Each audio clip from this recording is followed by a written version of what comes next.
Signatures ఫోర్జరీస్ జరుగుతూ ఉంటాయని తెలుసు కానీ ఏకంగా కేంద్ర ఆర్థిక శాఖ మంత్రి నిర్మలా సీతారామన్ సంతకాన్ని ఫోర్జరీ చేసి 99 లక్షల రూపాయల బురిడి కొట్టించాడట ఒక నిందితుడు. ఇందుకే ఏం జరిగిందో చూద్దాం. పూణేకి చెందిన ఒక రిటైర్డ్ ఎల్ఐసి అధికారిని ఇప్పుడు ప్రెసెంట్ డేటా ప్రొటెక్షన్ ఏజెన్సీకి లీడ్ గా ఉన్నారట. సో ఒక నోన్ పర్సన్ నుంచి ఒక కాల్ వచ్చిందట. కాల్ రాగానే మీరు ఆధార్ తో లింక్ అయిన మొబైల్ నెంబర్ తో ఇలీగల్ యాక్టివిటీస్ కోసం మీరు మీ మొబైల్ నెంబర్ ని మిస్యూజ్ చేశారు అంటూ ఒక కాల్ వచ్చిందట. అండ్ ఆ కాల్ కట్ అయ్యి ఆల్ ఆఫ్ సడన్ గా ఒక వీడియో కాల్ వచ్చిందట. I'm George Matthew, I'm senior police officer and మీరు ఇల్లీగల్ యాక్టివిటీస్, ఇల్లీగల్ ట్రాన్సాక్షన్స్ ఉన్నందువల్ల మీ మీద మనీ లాండరింగ్ కేసు ఫైల్ అయింది.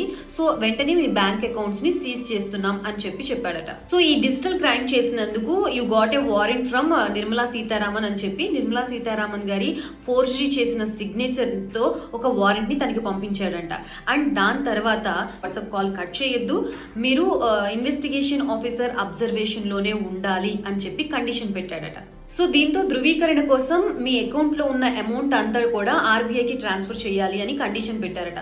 సో ఆవిడ దగ్గర ఉన్న 99 లక్షల రూపాయల అమౌంట్ ట్రాన్స్ఫర్ చేశారట. అండ్ ఇలా చెయ్యకపోతే మీకు శిక్ష పడుతుంది అని బెదిరించడంతో ఆమె ఈ పని చేయాల్సి వచ్చింది. సో ఆల్ ఆఫ్ సడన్ గా కాల్ కట్ అయిపోయింది. ఏంటా అని చెప్పి కాల్ బ్యాక్ చేసి చూస్తే ఆ నెంబర్ స్విచ్ ఆఫ్ వస్తుందట. సో అప్పుడు తనకు అర్థమైంది నేను మోసపోయాను అని చెప్పి. దెన్ వెంటనే సైబర్ క్రైమ్ పోలీసులకి జరిగిందంతా చెప్పారంట. సో కేసు ఫైల్ చేశారు, ఇన్వెస్టిగేషన్ ప్రాసెస్ నడుస్తుంది.